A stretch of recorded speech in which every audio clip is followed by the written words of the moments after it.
में वो एक बॉक्स लाता है जिसके अंदर एक रोबोट होता है। ये आम रोबोट नहीं है बल्कि बहुत ही इंटेलिजेंट है। और जैसे मार्टिन रोबोट को एक्टिवेट करता है, रोबोट उसे बताता है कि रोबोट्स के 3 लॉज हैं। किसी भी इंसान को हार्म नहीं करना। दूसरा लॉ होता है कि इंसानों के ऑर्डर्स को फॉलो करना है, पर वो इंसान के किसी भी ऐसे ऑर्डर को फॉलो नहीं कर सकते जिसमें वो दूसरे इंसान को हार्म पहुंचाने के लिए उन्हें कहे। और तीसरा लॉ होता है कि रोबोट्स को हमेशा अपने अस्तित्व को बचा कर रखना है। मार्टिन की छोटी बेटी को ये रोबोट बहुत पसंद आता है, पर उसकी बड़ी बेटी इस रोबोट को बिल्कुल भी पसंद नहीं करती। दरअसल इस रोबोट को घर के काम करने के लिए डिजाइन किया गया है। ये रोबोट घर के काम करना शुरू कर देता है और एक दिन जब वो मार्टिन की बड़ी बेटी के पास जाता है तो मार्टिन की बड़ी बेटी उसे खिड़की से कूदने के लिए कहती है और वो रोबोट ऐसे ही करता है, वो खिड़की से कूद जाता है। इस बात से मार्टिन को बहुत गुस्सा आता है और वो अपनी बेटी को समझाता है कि हमें इसे सिर्फ एक रोबोट नहीं समझना चाहिए, ये हमारी मदद करता है, हमें इसकी इज्जत करनी चाहिए। वहीं एक दिन मार्टिन की छोटी बेटी एमेंडा जब बीच पर खेल रही होती है तो रोबोट से गलती से उसका कांच का घोड़ा टूट जाता है, जिससे एमेंडा को बहुत दुख होता है। रोबोट को भी उसके लिए अच्छा नहीं लगता, इसीलिए वो उसके लिए एक लकड़ी का घोड़ा बनाता है। और जब मार्टिन को ये बात पता चलती है कि रोबोट ने एक लकड़ी का घोड़ा बनाया है तो बहुत हैरान होता है, क्योंकि रोबोट्स के अंदर इमोशन नहीं होते। वो इस तरह की बातों को नहीं समझते कि अगर किसी की कोई चीज टूट जाए तो उस इंसान को दुख हो सकता है। साथ ही मार्टिन देखते हैं कि एक दिन रोबोट गाने सुन रहा होता है। वो ये सब देखकर बहुत हैरान होते हैं, इसीलिए रोबोट को उस कंपनी में ले जाते हैं जहां से उन्होंने इसे खरीदा होता है और वहां के वैज्ञानिक को सारी बातें बताते हैं और पूछते हैं क्या इस रोबोट को इसी तरह से डिजाइन किया गया है। वो कहते हैं कि नहीं, ये तो सिर्फ एक प्रोग्राम है, अगर तुम इसे वापस करना चाहते हो तो कर सकते हो। लेकिन मार्टिन साफ साफ मना कर देता है और रोबोट को लेकर घर वापस आ जाता है। दरअसल इस वक्त में इस तरह के कई रोबोट्स कई लोगों के पास भी होते हैं। धीरे धीरे वक्त बीतता है और रोबोट यहाँ पर बहुत सारी लकड़ी की चीजें बनाता है, जिनमें सबसे ज्यादा घड़ियां होती है। साथ ही वो पियानो बजाना भी सीखता है। इसी तरह से वक्त बीतता चला जाता है और रोबोट के अंदर बहुत सारे ह्यूमन इमोशंस आ जाते हैं। और अब एमेंडा भी बड़ी हो चुकी है। ये सब तय करते हैं कि रोबोट ने जितनी भी चीजें बनाई है ये उन सबको सेल कर देंगे और उससे जितने भी पैसे मिलेंगे उससे रोबोट का अकाउंट खोलेंगे। और ये ऐसा ही करते हैं, ये उन चीजों को सेल करके अकाउंट में पैसे डाल देते हैं। एमेंडा अब बड़ी हो चुकी है, इसीलिए वो शादी करने जा रही है और ये बात वो रोबोट को बताती है। तो उस वक्त मशीन में काम कर रहा होता है। एमेंडा की बात सुनकर उसका थंब कट जाता है, जिस वजह से मार्टिन रोबोट को उसी कंपनी में ले जाता है जहां से उसने खरीदा था। वो नहीं कहता है कि इसकी उंगली ठीक कर देना, लेकिन इसके प्रोग्राम को बिल्कुल भी चेंज मत करना, क्योंकि इसने अपनी जिंदगी में बहुत कुछ सीखा है, ये इंसानों की तरह फील भी कर सकता है। तभी रोबोट कहता है कि मैं अपने चेहरे को अपग्रेड करना चाहता हूँ ताकि मेरे चेहरे पर भी इंसानों की तरह एक्सप्रेशंस दिखें। और उसके चेहरे को अपग्रेड कर दिया जाता है, जहां पर रोबोट सूट पहन कर आता है। दरअसल एमेंडा ने उसे सूट पहनने के लिए कहा था। एमेंडा शादी करके चली जाती है और अब एमेंडा के पिता मार्टिन बिल्कुल अकेले हो गए हैं। रोबोट उनके पास आता है और कहता है कि मैं आपके साथ हमेशा रहूंगा। इसके बाद 12 साल बीत जाते हैं। एमेंडा का भी अब एक बेटा हो चुका है जो रोबोट को बिल्कुल पसंद नहीं करता, वो हमेशा उसे परेशान करता है। रोबोट एमेंडा को कहता है कि अब मैं जाना चाहता हूँ, मुझे फ्रीडम चाहिए। और इसके बाद वो मार्टिन के पास यानी कि एमेंडा के पिता के पास जाता है और उनसे कहता है कि अब मुझे यहाँ से जाना होगा, मैं आजाद होना चाहता हूँ। ये सुनकर मार्टिन को बहुत दुख होता है, क्योंकि उनकी बेटियों की शादी के बाद रोबोट ही उनका सबसे अच्छा साथी था और अब वो भी जाना चाहता है। वो उसे जाने की इजाजत दे देते हैं। रोबोट उन्हें एक चेक देता है, ये पैसे उसने अपने हाथ से बनाई हुई चीजों से कमाए हैं, लेकिन मार्टिन उसका चेक उसे वापस कर देते हैं और रोबोट अब घर से निकल जाता है। वो समंदर के पास एक जमीन खरीदता है जहां पर वो लकड़ी का अपने हाथों से बहुत ही सुंदर घर बनाता है और यहाँ पर वो लकड़ी की चीजें बनाता रहता है और इसी तरह उसे जिंदगी गुजारते हुए 16 साल बीत जाते हैं। एमेंडा की भी एज अब बहुत ज्यादा हो चुकी है। वो रोबोट से मिलने के लिए आती है और उसे बताती है कि मेरे पिता की हालत बहुत खराब है, वो बहुत ज्यादा बीमार है, वो तुमसे मिलना चाहते हैं। रोबोट उनसे मिलने जाता है, यहाँ पर मार्टिन उसे कहते हैं कि तुमने हमारी बहुत सालों तक सेवा की थी, जिसके लिए मैं कभी तुम्हें थैंक्स नहीं कह पाया।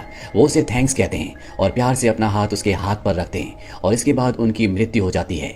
और अब रोबोट इस देश से भी दूर जाना चाहता है, वो देश विदेश घूमना चाहता है, पर उसे इसकी इजाजत नहीं होती, इसीलिए वो इसके लिए केस फाइल करता है और ये केस एमेंडा का बेटा हैंडल करता है, जो कि अब बहुत जवान हो चुका है। वैसे भी वो इस रोबोट को पसंद नहीं करता था, वो हमेशा चाहता था कि उसकी मॉम इससे दूर रहे, इसीलिए वो उसे अप्रूवल दिला देता है। दरअसल उसका दूर दूर जाने का मकसद ये होता है कि वो अपने जैसा एक और रोबोट ढूंढना चाहता है। वो कई देशों में जाता है लेकिन उसे ऐसा कोई भी रोबोट नहीं मिलता, लेकिन उसे एक दिन एक फीमेल रोबोट दिखती है जो उसी की तरह होती है। वो इंसानों से बहुत प्यार से बात कर रही होती है, उसे देखकर उसे बहुत खुशी होती है। पर जब वो रोबोट उस फीमेल रोबोट से मिलता है तो उसे पता चलता है कि उसके अंदर एक ऐसी चिप लगाई गई है जिससे वो बिल्कुल इंसानों की तरह बिहेव करती है, यानी कि ये सब उसने अपने एक्सपीरियंस से नहीं सीखा, जिस तरह से इस रोबोट ने सीखा था। इसीलिए वो उस आदमी से मिलने जाता है जिसने इस रोबोट को डिजाइन किया है। इसका नाम रूपर्ट होता है।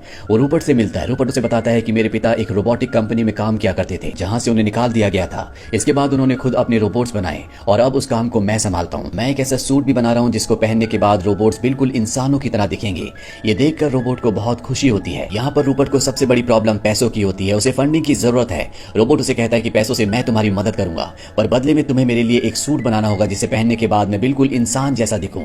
रूपर्ट उसके लिए सूट बना देता है। हालांकि ये रोबोट अपने घर से बहुत दूर दूर है, लेकिन ये एमेंडा से, जिसका अब डाइवोर्स हो चुका है, लगातार चिट्ठियों से बातें किया करता है। और जब इसका सूट पूरी तरह से बन जाता है तो ये वापस आ जाता है। ये एमेंडा के घर पर जाता है, जहां पर एक एमेंडा जैसी लड़की जो कि बहुत ही यंग होती है, वो पियानो बजा रही होती है।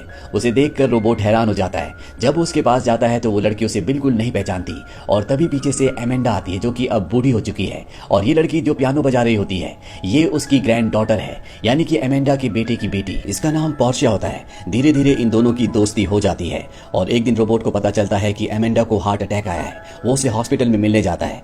एमेंडा के हाथ में आज भी वो लकड़ी का घोड़ा होता है, जो सबसे पहले रोबोट ने उसके लिए बनाया था। एमेंडा रोबोट से उसकी दोस्ती के लिए थैंक्स कहती है, और इसके बाद उसकी मृत्यु हो जाती है। उसकी मृत्यु से उसकी पोती पोर्शिया की आंखों में आंसू आ जाते हैं, लेकिन रोबोट की आंखों में आंसू नहीं आते।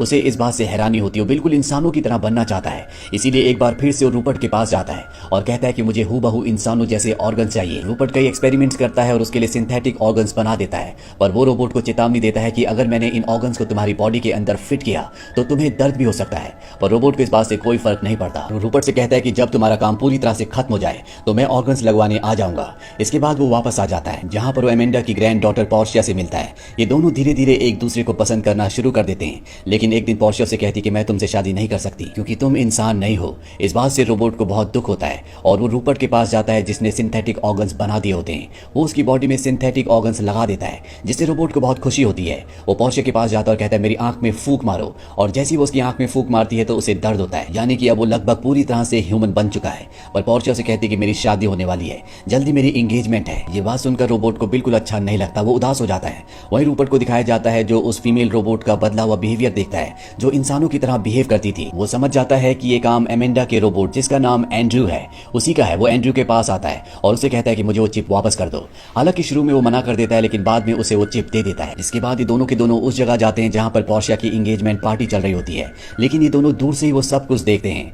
पोर्शिया भी इस एंगेजमेंट से बिल्कुल खुश नहीं होती, क्योंकि कहीं ना कहीं वो एंड्रयू से, यानी कि रोबोट से प्यार करती है। उसे उसका साथ बहुत अच्छा लगता है। वहीं एंड्रयू अगले दिन पोर्शिया से मिलने चर्च में जाता है और उसे कहता है कि मैं तुमसे बहुत प्यार करता हूँ, तुमसे शादी करना चाहता हूँ। एंड्रयू ने अपने सारे ऑर्गन सब इंसानों की तरह लगवा लिए हैं, इसीलिए वो इंसानों की तरह फील कर सकता है। वो खाना खाता है, वो हर चीज करता है जो इंसान कर सकते हैं। पर पोर्शिया से कहती है कि हमारी शादी को, हमारे प्यार को कोई भी लीगलाइज नहीं करेगा, सरकार इस बात की इजाजत कभी नहीं देगी। इस बात से एंड्रयू को दुख होता है और वो कोर्ट में एक पिटीशन डालता है, जिसमें वो जूरी से कहता है कि मुझे इंसानों का दर्जा दिया जाए, क्योंकि मैं इंसानों की तरह फील कर सकता हूँ, उनकी तरह खा सकता हूँ, चल सकता हूँ, बात कर सकता हूँ, मेरे अंदर सभी इमोशंस हैं। लेकिन जूरी मेंबर्स उसे कहते हैं कि तुम इंसानों की तरह बूढ़े नहीं हो सकते, तुम हमेशा इसी तरह से जवान रहोगे, और वैसे भी अगर तुम्हें इंसानों का दर्जा दे दिया गया तो इंसान तुमसे जेलस फील करेंगे, क्योंकि तुम अमर हो, तुम कभी मर नहीं सकते। एंड्रयू केस हार जाता है और इसके बाद कई साल बीत जाते हैं। पोर्शिया की भी एज बढ़ जाती है, लेकिन एंड्रयू आज भी ज्यों का त्यों होता है, यानी कि वो पूरी तरह से यंग है। एंड्रयू पोर्शिया से कहता है कि आज की टेक्नोलॉजी बहुत ज्यादा हाई हो चुकी है, जिसकी वजह से तुम हमेशा के लिए जिंदा रह सकती हो। पोर्शिया कहती है कि इंसान जीते हैं और अपने कर्म यहाँ पर पूरे करने के बाद मर जाते हैं, यही इंसान की नियति है।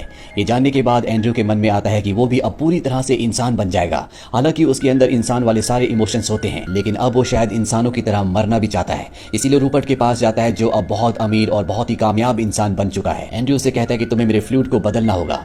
रूपर्ट उसे कहता है कि अगर मैंने तुम्हारे फ्लूइड के बदले तुम्हारी बॉडी में ब्लड डाल दिया तो कुछ सालों के बाद तुम्हारी मृत्यु हो जाएगी। लेकिन एंड्रयू इसके लिए पहले से तैयार होता है और रूपर्ट उसकी बॉडी से फ्लूइड निकालकर उसकी बॉडी में ब्लड डाल देता है। इस ब्लड की वजह से न सिर्फ उसका इंसानों की तरह अंत होगा, बल्कि उसकी उम्र भी बढ़ेगी। कुछ सालों बाद दिखाया जाता है कि अब उसकी उम्र बढ़ चुकी है, वो भी बूढ़ा हो चुका है, और ये साल होता है सन 2205 का।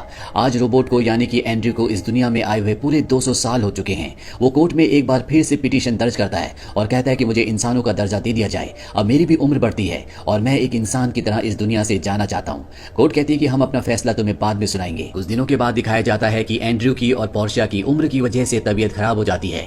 ये दोनों की दोनों लाइफ सपोर्ट पर होते हैं और तभी कोर्ट अपना फैसला सुनाती है, जो लाइव टेलीकास्ट हो रहा होता है। एंड्रयू और पोर्शिया भी इसे देख रहे होते हैं। कोर्ट कहती है कि हम एंड्रयू को इंसानों का दर्जा देते हैं और वो इस दुनिया का सबसे पुराना इंसान है, जिसे 200 सालों से ज्यादा हो चुके हैं। साथ ही इन दोनों की शादी को भी मान्यता दे दी जाती है। इस न्यूज को सुनते सुनते ही एंड्रयू की मृत्यु हो जाती है। पोर्शिया नर्स से कहती है कि एंड्रयू हमेशा से जानता था कि वो एक इंसान है, उसे किसी की भी कंफर्मेशन की जरूरत नहीं थी, ये सब उसने मेरे लिए किया था। ये जो नर्स होती है, ये वही रोबोट होती है जिसे एंड्रयू सबसे पहले मिला था। अब साइंस ने बहुत ज्यादा तरक्की कर ली है, इसीलिए सभी इंसान अब बिल्कुल रोबोट्स की तरह दिखते हैं। पोर्शिया इस रोबोट को ऑर्डर देती है कि उसका लाइफ सपोर्ट बंद कर दे, क्योंकि अब उसकी भी उम्र हो चुकी है। उसने एंड्रयू का हाथ पकड़ा हुआ होता है और वो एंड्रयू से कहती है सी यू सून, यानी कि जल्द ही दोबारा मिलेंगे। इसके बाद उसकी भी मृत्यु हो जाती है। इस तरह से एंड्रयू जिसे रोबोट बनाकर इस दुनिया में लाया गया था वो इंसानों की तरह इस दुनिया से चला जाता है। तो ये थी पूरी कहानी इस